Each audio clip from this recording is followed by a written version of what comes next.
कहानियाँ देखने के लिए चैनल को सब्सक्राइब करें।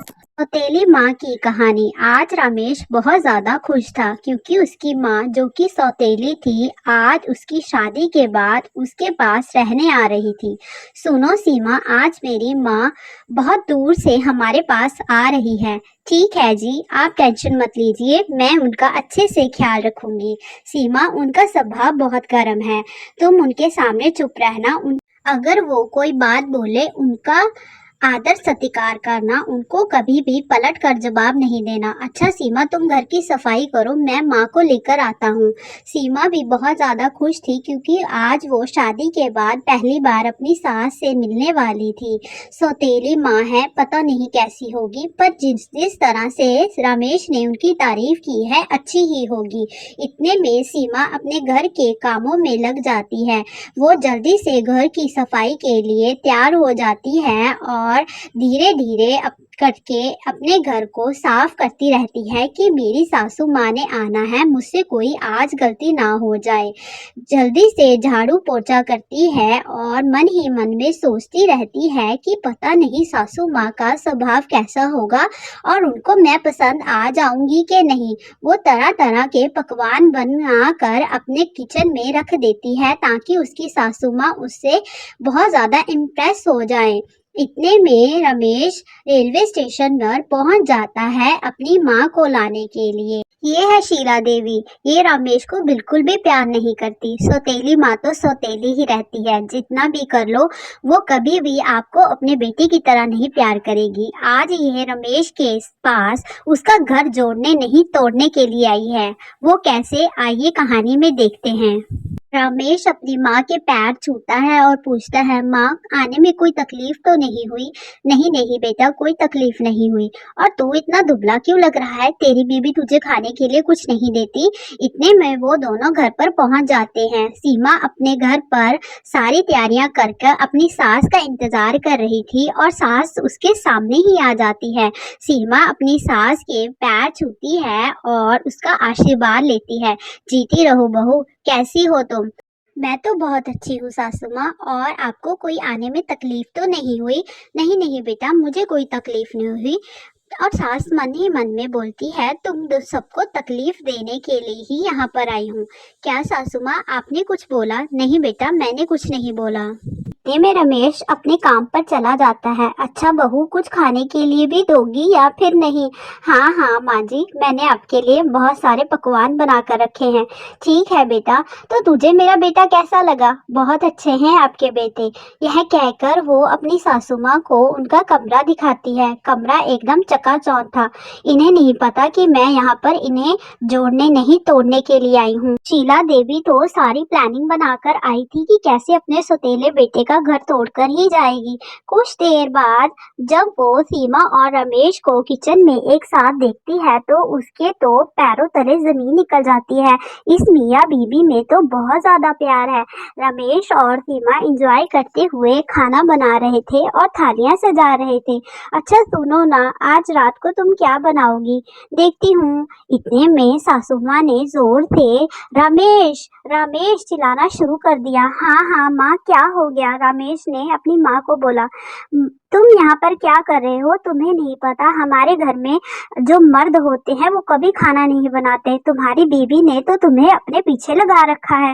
बेचारी सीमा देखती ही रह गई कि सासू माँ ने कैसे उसे को ताने मारने शुरू कर दिए।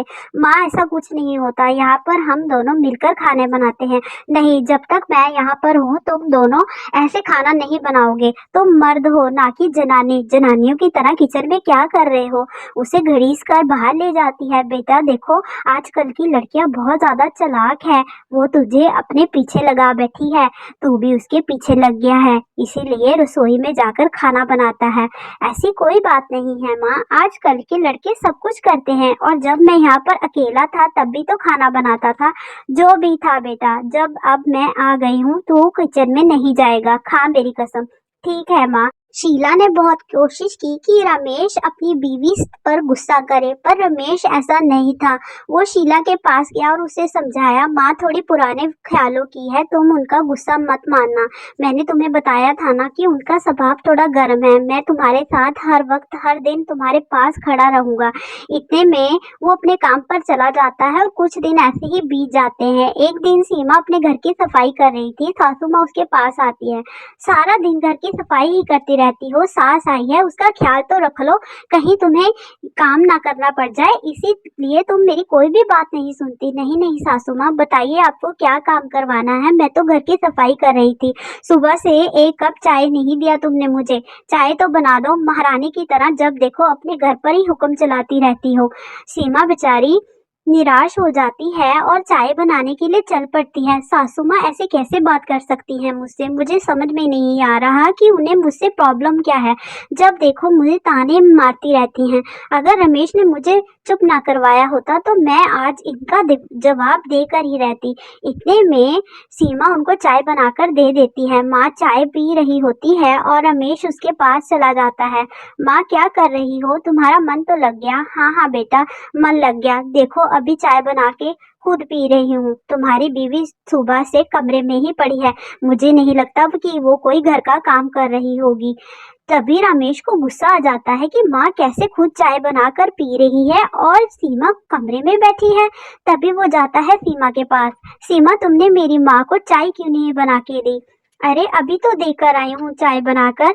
नहीं, उन्होंने मुझे बोला कि वो खुद चाय बनाकर लेकर आई हैं। नहीं नहीं रमेश, मैंने खुद अपने हाथों से माँ को चाय बनाकर दी है। तो माँ झूठ बोलेगी क्या?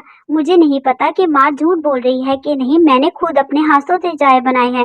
रमेश और सीमा में झगड़े होने शुरू हो गए और बाहर बैठी शीला देवी आराम से चाय की चुस्कियां ले रही थी और अपने बेटे बहू को लड़ते हुए सुन रही थी। कितना मजा आ रहा है, यही तो करने आई थी मैं और यही हो रहा है। रात को जब रमेश और उसकी माँ बैठकर आपस में बातें कर रहे थे तो माँ पूछती है, बेटा घर का हिसाब किताब तू रखता है या बहू? नहीं नहीं माँ, शीला ही रखती है। क्या बात है बेटा, तू मर्द है और घर की जिम्मेवारी तुझ पर होनी चाहिए। माँ, शीला ने आज तक एक पैसे का हेर फेर नहीं किया, तो मैं उसको पैसे क्यों ना दूं? नहीं बेटा, वो अपना पैसा सारा मायके वालों को दे रही है। तू मान या ना मान, आज मैंने उसे फोन पर बातें करते सुना कि उसकी बहन की पढ़ाई के लिए वो कुछ पैसे दे रही है। माँ ने अपने बेटे को पूरी तरह अपनी बातों में ले लिया। अब आएगा मजा, देखती हूँ अब ये दोनों आपस में कैसे रहते हैं। यही तो करना था मुझे और यही करके मैं जाऊंगी। इन दोनों का प्यार मुझसे देखा नहीं जाता। इतने में रमेश जोर जोर से चिल्लाने लगता है, शीला शीला, कहाँ हो तुम शीला? सुनाई नहीं दे रहा? शीला शीला। पर शीला नहीं आती और रमेश खड़े खड़े सोच रहा था कि कैसे शीला उसके पैसों को अपने मायके वाले को दे रही है। इतने में शीला जब उसके पास आती है तो रमेश उस पर गुस्सा करता है, मेरे सारे पैसे तुम अपने मायके वालों को क्यों देती हो? शीला यह सुनकर रोने लग जाती है, मुझे आपकी कसम लगे मैंने आज तक एक पैसा भी अपने मायके वालों को नहीं दिया। तो सारे पैसे जाते कहाँ हैं? कहाँ जाते हैं मुझे नहीं पता। शीला बेचारी अपने कमरे में चली जाती है। इतने में सासू माँ आकर अपने बेटे को और ज्यादा भड़काना शुरू कर देती है। बेटा जब देखो फोन पर ही लगी रहती है। अगले दिन जब शीला घर की सफाई कर रही थी तो माँ उसके उसके पास जाकर, बेटी सीमा, मुझे तुम पर बहुत दया आती है कि कैसे मेरा बेटा तुम पर चिल्लाता रहता है। कोई बात नहीं माँ जी, ऐसा तो परिवार में चलता ही रहता है। नहीं बेटा, तुम बहुत अच्छी हो जो उसकी बातें सुनती रहती हो। मैंने उसको कितना समझाया है पर वो नहीं समझता, पता नहीं क्यों तुम पर दिन रात भटकता रहता है। कोई बात नहीं माँ, ये मेरी किस्मत है और मैं अपनी किस्मत को खुद ही हैंडल कर लूंगी। अगले दिन जब सीमा और उसकी सास किचन में थे तब भी जाकर सास ने अपनी बहू को अपने बेटे के खिलाफ भड़काना शुरू कर दिया कि कैसे उसने एक अनाथ के साथ शादी कर ली। सीमा भी अपनी सास की बातों में आ जाती है और जाकर रमेश के साथ खूब लड़ती है।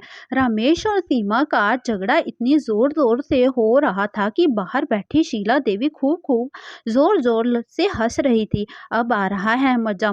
और फोन पर अपने बेटे को ये सब बातें बता रही थी। पीछे से रमेश जाकर अपनी माँ की सारी बातें सुन लेता है कि कैसे उसकी सौतेली माँ यहाँ पर आकर उन दोनों के बीच झगड़ा करवा रही थी। वो बहुत ज्यादा उदास हो जाता है। सौतेली माँ तो सौतेली ही रही, कभी उसने मुझे अपना बेटा नहीं समझा। आज उसकी वजह से मेरे और सीमा का रिश्ता टूटने पर आ गया। और जैसे ही वो सीमा के पास जाता है, सीमा उसे बुरा भला बोलने लगती है। पर रमेश बहुत उदास था। जब सीमा ने उससे पूछा कि तुम उदास क्यों हो, तो उसने सारी बात बता दी कि कैसे सौतेली माँ ने उसका बचपन खराब किया और आज उसकी शादीशुदा जिंदगी को भी खराब करने के लिए वो यहाँ पर आ गई हैं। तो सीमा सारी बात समझ गई। अच्छा, तो माँ जी हम दोनों को अलग करना चाहती है, हमें झगड़ा करवा रही है, कभी आपके पास मेरी बातें करती है, कभी मेरे पास। रमेश और सीमा दोनों जाकर सास के पास खड़े हो जाते हैं। जब सास देखती है कि दोनों ने उसकी बातें सुन ली, तो पूछती है क्या हो गया बेटा, इतनी जोर जोर से क्यों चिल्ला रहे थे। माँ कुछ नहीं हुआ, जो आपने मेरे और सीमा के साथ किया, मुझे उस पर शर्म आती है कि तुम मेरी एक माँ हो। माँ, तुम माँ शब्द कहलाने के लायक नहीं हो, सौतेली हो ना। हाँ हाँ, मैं सौतेली हूँ। जैसे ही मुझे पता लगा कि तुमने शादी कर ली और तुम एक अच्छी लड़की को अपने घर पर ब्याह कर ले आए, मेरे तो तन मन बदन में आग लगी कि कैसे एक अनाथ खुश रह सकता है। हाँ माँ, बचपन में भी तुमने मुझे माँ जैसा प्यार नहीं किया और अब मेरी जिंदगी बिगाड़ने के लिए मेरे घर आ गई। सीमा ने भी अपने पति का साथ दिया, आप हमारा रिश्ता नहीं तोड़ सकती। रमेश ने जल्दी से अपनी माँ को बोला, अपना बोरिया बिस्तरा पैक करो और जहाँ से चली जाओ। तुम जैसी सौतेली माँ मुझे अपने घर पर नहीं चाहिए, जो मेरा घर तोड़ने आई है, जोड़ने नहीं। इतने में शीला देवी को फोन आया उसके बेटे का कि उसकी बीवी ने बोला है कि अगर तुम्हारी माँ वापस घर आ गई तो वो उसे तलाक दे देगी। शीला देवी यह सुनकर रोने लगती है कि कैसे उसका खुद का बेटा जिसने उसे जन्म दिया वो उसको छोड़ दिया। सीमा ने अपनी सास को समझाया, देख लीजिए आज भी आपका सौतेला बेटा ही आपके काम आ रहा है, जो आपका खुद का जना है वो तो आपको घर से बाहर निकाल रहा है। माँ, तुम यहाँ पर रह सकती हो जब चाहो, ये तुम्हारा ही घर है, पर कृपा करके हमारे घर में लड़ाई क्लेश मत करवाओ। शीला देवी को अपनी गलती का एहसास हो गया। उसने अपने बच्चों से माफी मांगी और खास करके रमेश से कि बचपन से उसने उसको नफरत किया, पर रमेश ने उसे अपनी माँ से ज्यादा प्यार किया। बेटा रमेश, मैं तेरी गुनाहगार हूँ, मैंने तेरा बचपन भी खराब कर दिया और अब तेरा घर तोड़ने के लिए आई थी, पर मुझे माफ कर दे। कोई बात नहीं माँ, तुम यहाँ हमारे साथ रहो। हाँ हाँ माँ जी, आप अब हमारे साथ रहिए, मैं आपको कहीं नहीं जाने दूंगी। शीला को इतना ज्यादा पछतावा हुआ, पर उसने अपनी गलती को स्वीकार किया। धन्यवाद दोस्तों।